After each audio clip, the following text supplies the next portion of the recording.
Hello. Hi. Hi, friends. Welcome back to the house with the witch. All right, guys. So, as you guys see from the title, we're going to read chapter 5 of the Hermetica today. How you been? How you doing? What's going on?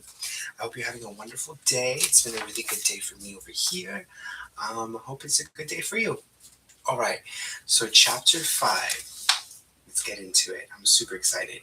Thank you for joining me. I'm super excited that you're here. I'm super excited to be here.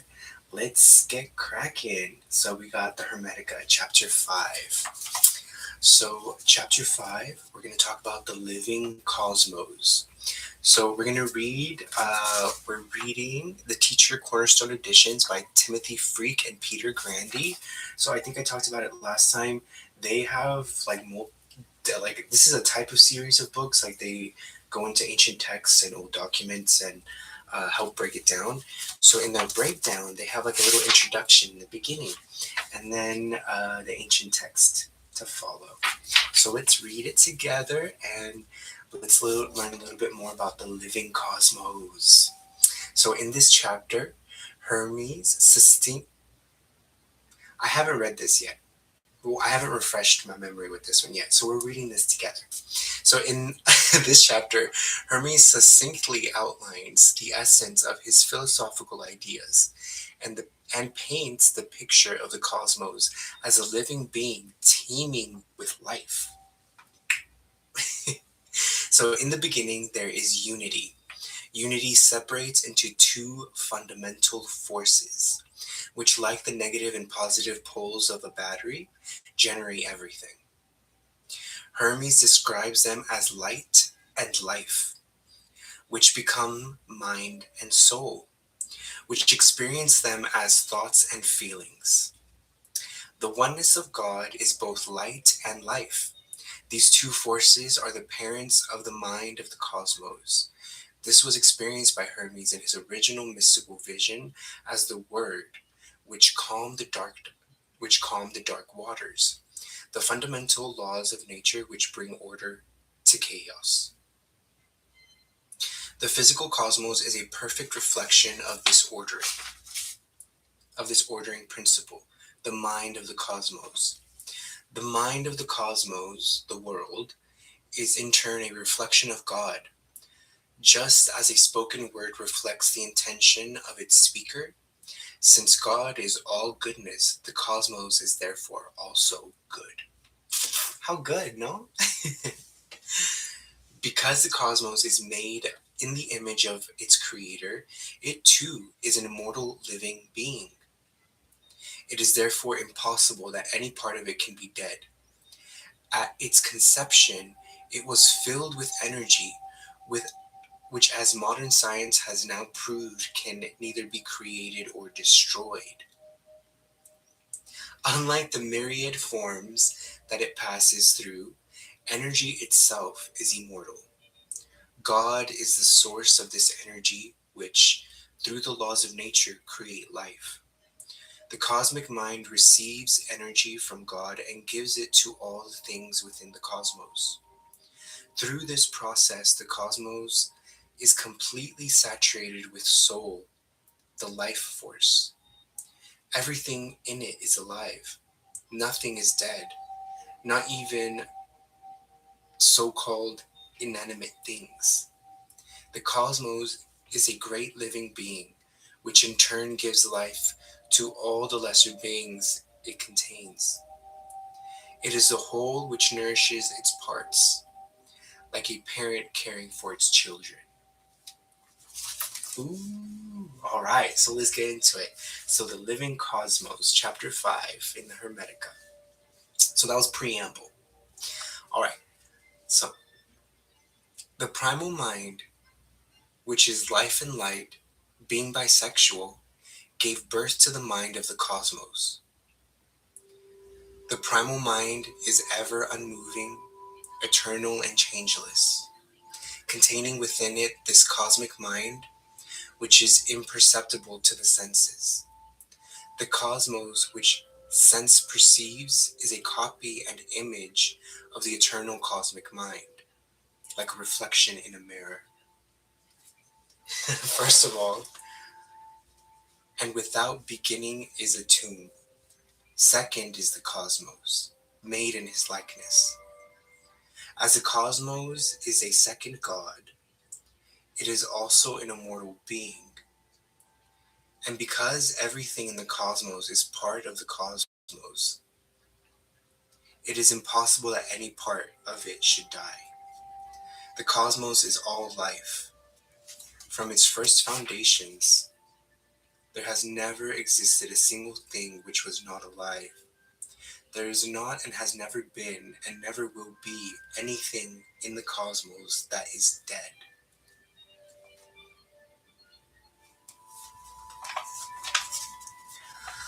A tomb is light, the everlasting source of energy, the eternal dispenser of life itself.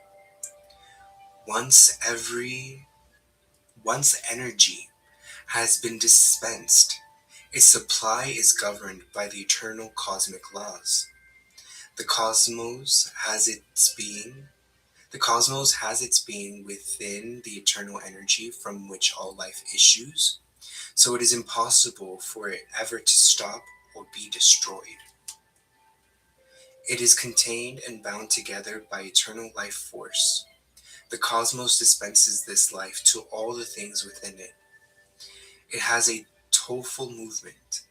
Energy is infused into the cosmos with eternity, and it in turn infuses life into all things within it. Mind and soul are manifestations of light and life. Everything moves by the power of the soul. The body of the cosmos with the body of the cosmos, within which all bodies are contained, is completely saturated with soul. Soul is entirely illuminated by mind. Mind is totally permeated by a tomb. Soul fills and encompasses the whole body of the cosmos. It gives life to the great and perfect living creature which is the cosmos, which in turn gives life to all the lesser living creatures it contains. The cosmos is the whole which generates and nourishes the parts. Like a parent caring for its children, it receives its supply of goodness from a tomb, and it is the goodness which it is true power of creation. And it is this goodness which is the true power of creation. The cosmos is the image of a tomb, and since a tomb is all goodness, the cosmos is also all good. Okay, that was it. Hooray! Jazz snaps. Oh my gosh. Oh my gosh, this chapter was very, very, very good. What did you think? What are your thoughts? Was there anything that was majorly surprising? Is there something that seemed kind of like obvious to you?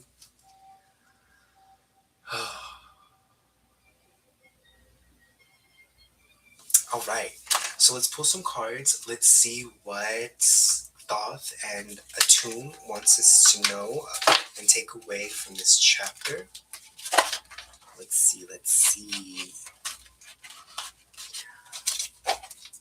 Energy can't be destroyed. I think they even prove that in physics, that energy can't be destroyed, it can only be transformed. And that's why spiritual work takes so long, because we're trying to transform our behaviors, our thought patterns, our emotions, and we're trying to transform them into something that feels better. Like that's like if you're gonna boil it down, like that's what you're doing with the spiritual practice. Well, that's the goal, right? Because you're trying to improve and get better. And you can't destroy, the negative thoughts in your head. You can't destroy the denser emotions, the denser images, um, the painful thing. You can't change that. You can't end it. You can't stop it. Sorry, you can change it. You can't destroy it, but you can change it. You can alter it. You can enhance it. You can improve it. I think we talked about it once.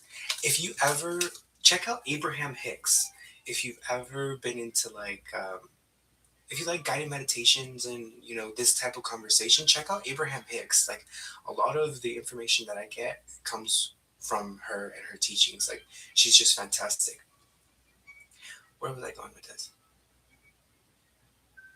But she talks about working your way through the emotional scale. She suggests that our emotions, each emotion individually, is on a scale that is connected to all other emotions. I'm thinking, hold on.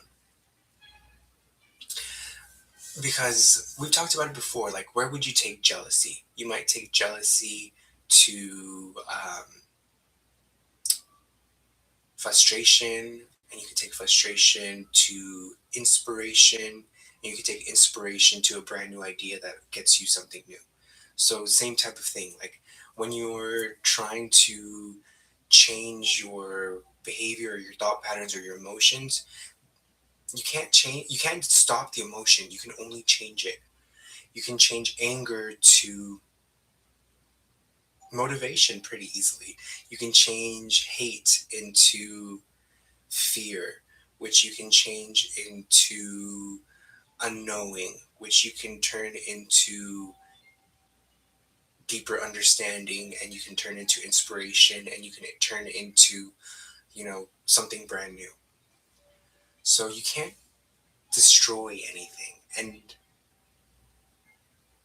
yeah, okay, all right. And yeah, all right. So let's pull out some tarjetas.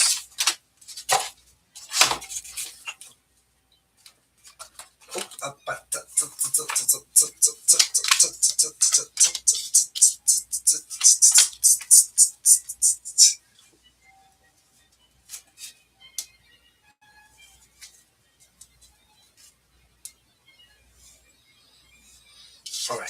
So the first thing we got is the star card. Let's read a little bit more on the star card together.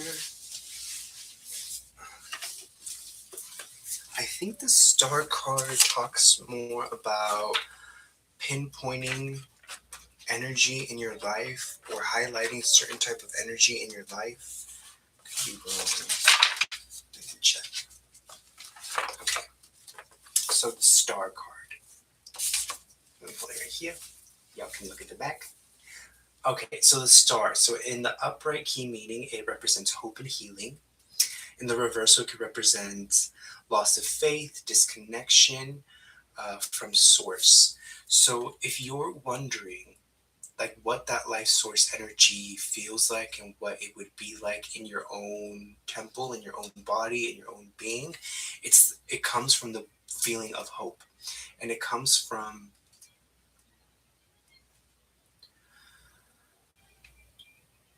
I want to say, faith and hope. Yeah, faith and hope. That's a way to connect you to God's frequency.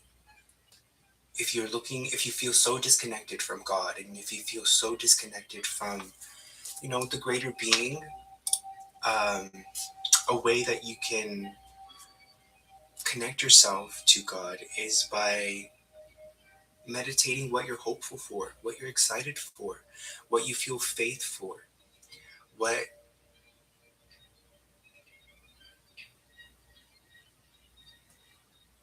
what peace is present in your life. What peace can you appreciate in your life? What peace can you acknowledge and cherish and appreciate in your life? Because faith is simply the decision to choose peace.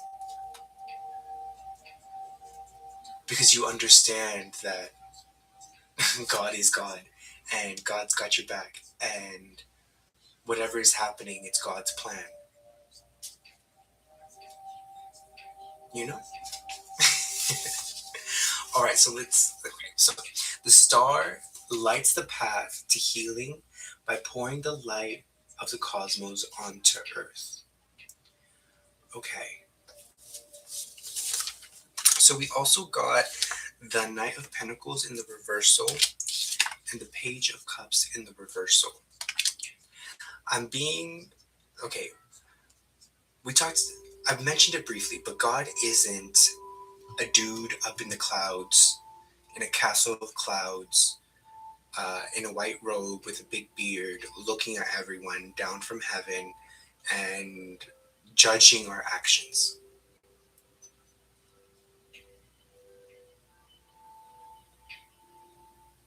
Okay? Okay. With that said, God is present. God is in the physical. God is here on earth. Although it might seem like, well, where the heck is God? There's so much, war and famine. There's so much chaos. There's so much destruction. There's so much dense activity, so much dense emotions. Like, where is God in all this?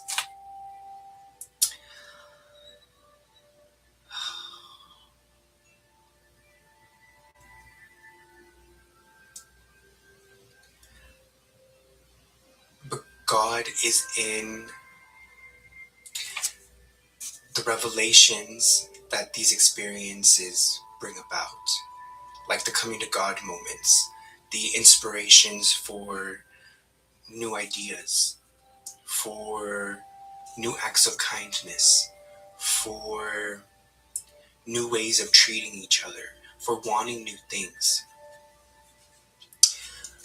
If you listen to Abraham Hicks, you might have heard her mention that, and I mentioned it too, that we are just fine tuning ourselves here in life. That the point of life is to go through this chaos and go through all of it to understand our preferences, to understand what we prefer. Like she says, like if someone's rude to you in the supermarket, you want people to be nicer to you. If you are upset about a particular outcome, you want to be, joyous about an outcome. If you feel like crabby at people, you want to be nicer to people. Like the point of the crab is to illuminate the light, because one can't live without the other.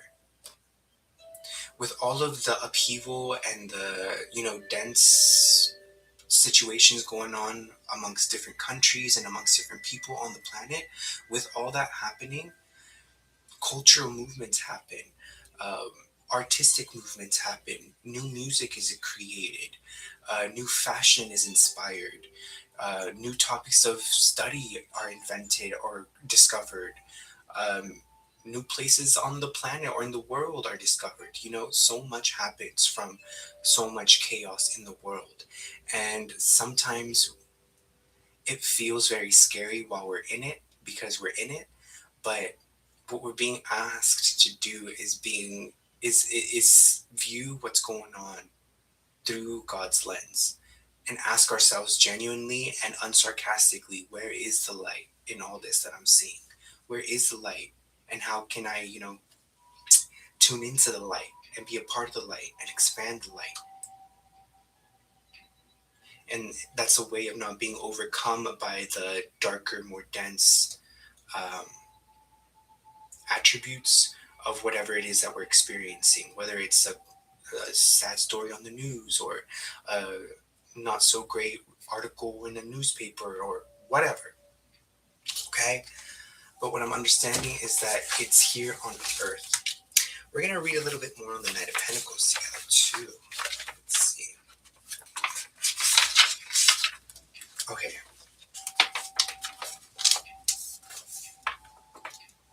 All right. So, in the upright meaning, the Knight of Pentacles represents long term abundance and steady progress.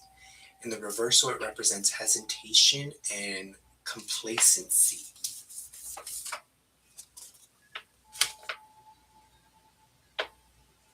which could be the which could be the equivalent to death, hesitancy and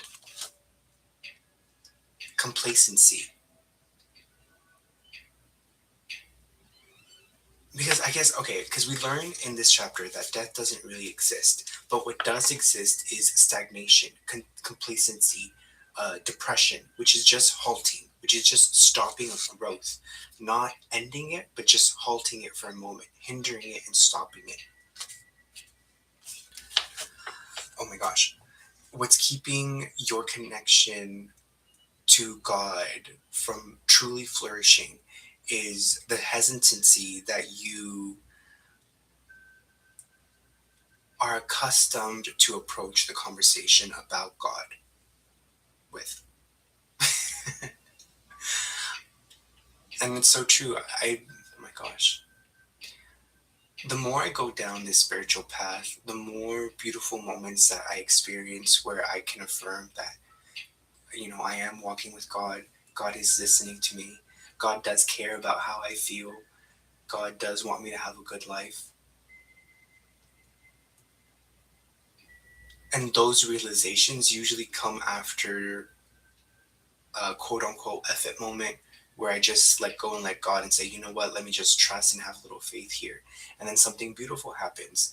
But I'm so surprised and so shocked that at the level of resistance and hesitancy that I still accept God with, because I still have just like this, like for real, like, are you sure? Like, for real?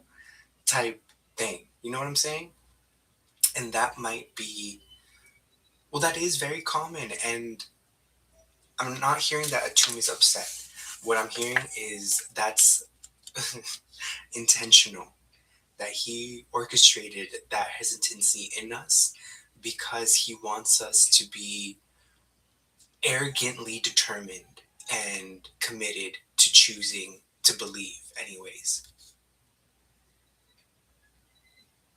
Yeah, yep, yep, yep, yep. All right, Page of Cups. These two I'm feeling are vibing together. Let's see. This is fun. All right, let's see. Let's get more cups information. All right, so the Page of Cups. So in the upright meaning represents love messages, playfulness, emotional intelligence, and the reversal means immaturity and oversensitivity. So I think that a lot of us might feel a strong resistance to really just have faith and have faith in God and just believe in God and just trust God and rock with God because we're immature. And I'm not saying that we laugh at fart jokes or, you know what I'm saying? I'm not saying that level of immaturity.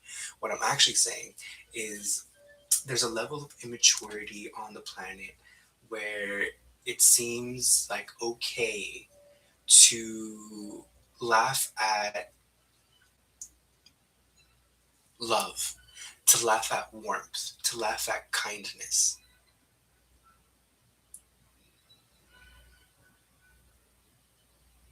Oh my gosh.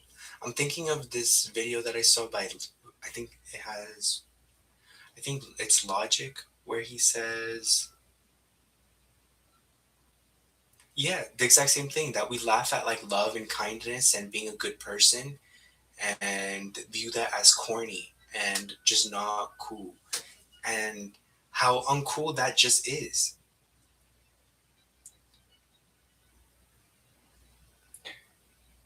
Because it's like socially mocked and laughed at to be kind or to go out of your way for others.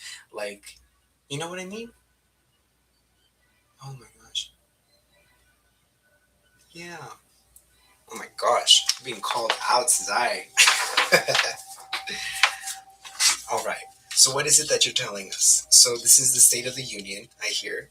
So, God is everywhere. God is all. God is. Oh my gosh. There. I think Psalm 18 uh, in the Christian Bible says that God is even a rock, and God is my rock. And I think modern interpretations of that suggest, and it's true, that God is the rock in your life. It's that cornerstone, it's that foundational piece that anchors you and just holds you down in the best way possible. It gravitates you towards the center of the earth type thing. But thinking about that in a mystical sense, in a more mystical sense, God is that rock because that rock is alive. Crystals are alive. That rock is alive. It's got a essence. It's got a soul. It's got a vibration. It's vibrating. So that is, it's soul breathing. Okay, so God is everywhere, and what's been holding you from seeing God is what you think people are going to say when you talk about God, and the bad habit of laughing at faith, at your own faith. Yeah. Like, it takes a lot of guts to pray in public. I went to, so in California, I'm in California, there are missions all along the coast.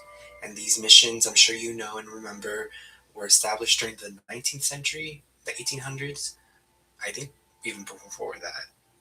17 to 1600, 17 to 1800s probably.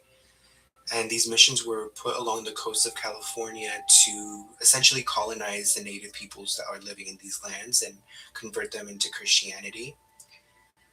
And a lot of these cathedrals were built upon native spiritual holy lands. Because remember what we were talking about last time? Sometimes a specific part of land has a particular frequency that might be so holy that constructing in that in that area could increase its power, and you can send energy into the earth or out into the ethers or both. Like that's um, a big part of a big significance of temples. Ancient temples were built on very specific geographical locations around the planet because they carry certain frequencies in the area. I totally lost my train of thought. What were we saying? All right, let's pull some more cards. All right, so with all this said, what can we take away from this? How can we implement the lessons that you want to impart to us from this chapter into our daily lives easily and effortlessly in a fun way that is loving and sustainable? Okay, okay, okay. Don't act like you know it all. You reach enlightenment. I don't know who said this. It was an ancient philosopher. I want to say it was Hieronymus, the supposed the Western father of history. But he said that you are an enlightened individual when you admit that you know what you know and you know what you don't know. You know what you know and you know what you don't know. So you believe in your knowledge base, like you believe that you know what you know, and you know that there are things and topics and subjects that you don't know. And admitting the ignorance to those topics, or admitting the extent of ignorance to a topic, is what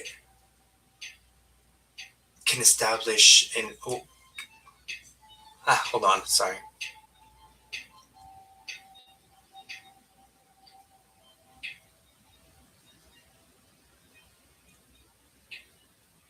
Classifies you as an enlightened individual. That dynamic of knowing what you know and knowing what you don't know can identify you as an enlightened being. Whether that's, wholly, very, very true, wholly true, I don't know. How you feel with that, I don't know. If you like it, rock with it. If not, I don't know. But those are some 2 cents. But we got the Eight of Wands in reversal. We got the Two of Wands in the upright. And we got the Emperor in reverse. So what I'm getting with these cards is, don't discount God. Don't forget to give credit to God for the knowledge that you do know, because you wouldn't know it without God. And while there are multiple parts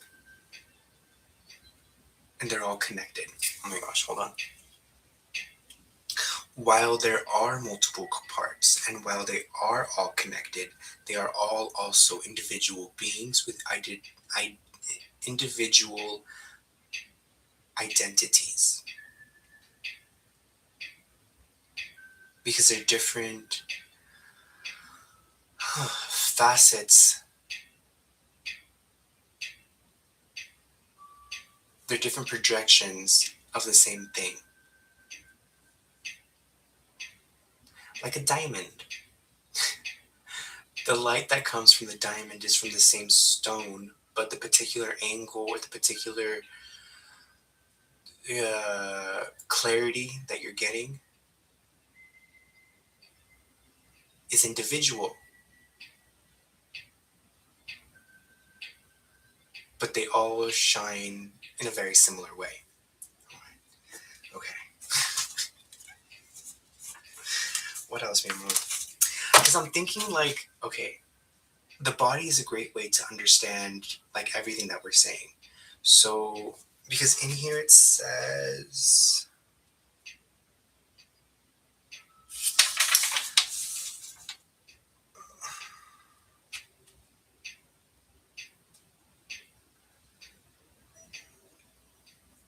okay, it says somewhere in here about the whole sustaining the parts. So our whole body, when we eat, sustains the parts. You know what I'm saying? Like there's one being that will consume one thing that will nourish multiple parts. Okay. I had a cucumber today. I love cucumbers. Like I just love eating cucumbers like raw.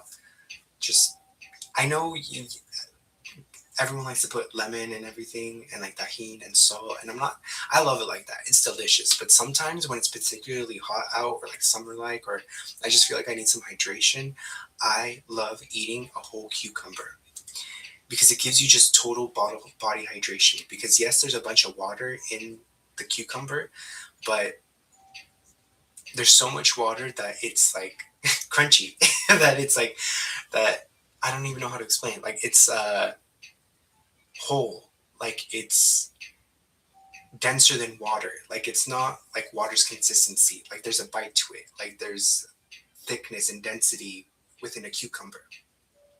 So when chunks of cucumber are in your tummy, the parts that are little body parts that are like eating your food for you, like helping you digest your food, I think they look like those little like creatures from the Little Mermaid and Ursula's lair, like the mermaids that she transforms into like those little things with little mouths. Ew. I think that's what they look like inside of our stomach. Like it's just like these little mouths like eating our food. So the whole is feeding those little parts. And by the way, when you eat something like cucumber or something that has a lot of like water base like that, the little guys are being hydrated as they're metabolizing the food for you.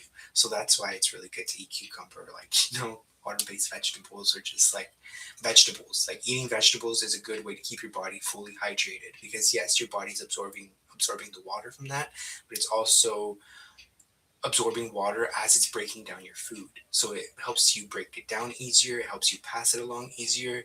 It's just nicer on your stomach. It's nicer on your body. Um, it's nicer on your cosmos. You are a cosmos, my love. You in it on your own are an entire cosmos, an entire solar system type thing. Understand? If you don't believe me, Google it. They found stardust DNA in our DNA. Okay, they don't understand how it got in our DNA, but it's in our DNA. Google it. You can look it up. That's a factual, actual. All right. Any last words? Any last words? Any last messages for the House of Witches here learning about God and your creation? What else, my love? Anything else? Any last messages for us? Okay. Okay. God is a feeling that allows you to feel brand new every single time you decide to commit to it.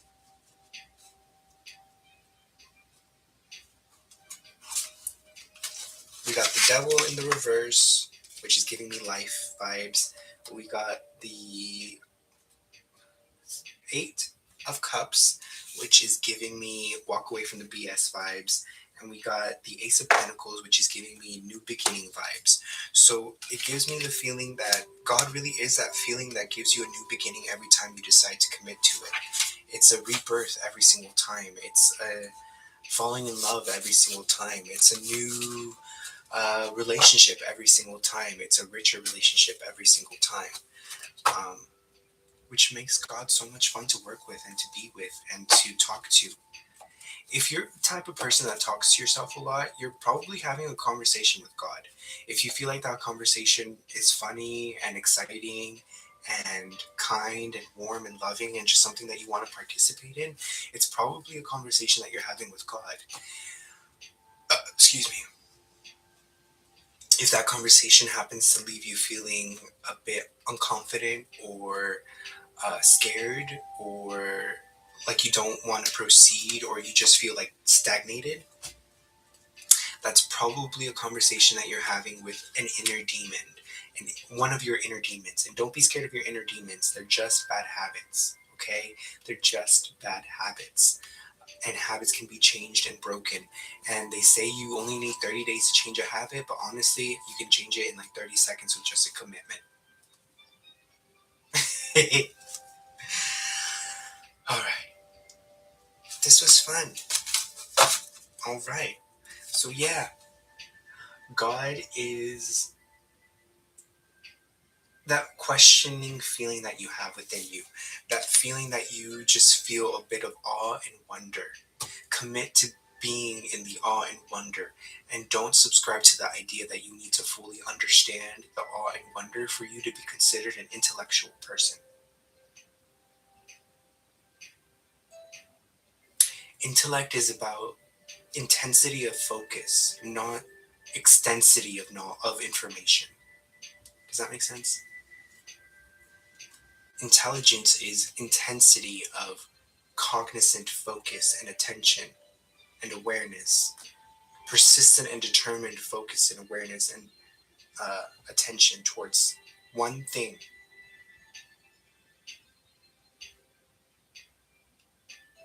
Intelligence is not the extensity of your knowledge base. It's not how many topics you know. It's not how many fun facts you have in your head.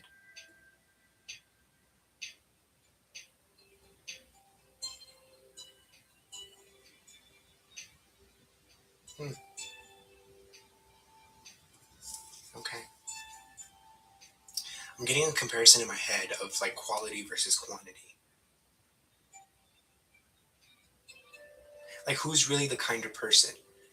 The person that smiles at you, looks at you in the eye, has a warm smile, and locks in on your eyes. Is that person more kind, or is the person that flashes a smile at you and moves on to the next person and gives a smile to at least 100 people a day?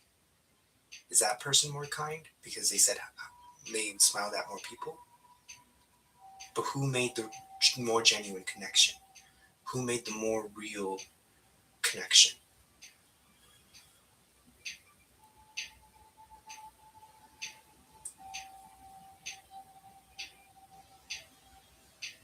Like, emotional intelligence is a level of your commitment to kindness, not how many facts about emotions do you know. I'm thinking of like a friend from college, not even a friend, it's a person that I know from college that who was a psychology major and thought he was just, the smartest thing ever. because he knew just weird things about emotions and assumed that he understood you because you did certain things.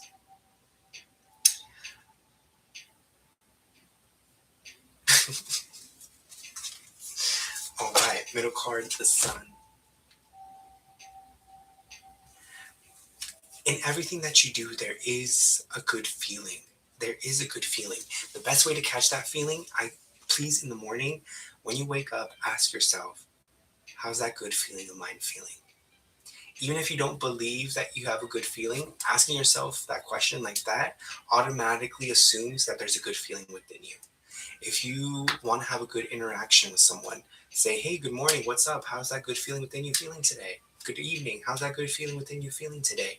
Because even if that person never has a good feeling or seemingly never has a good feeling, they will have a good feeling the second you bring awareness to it.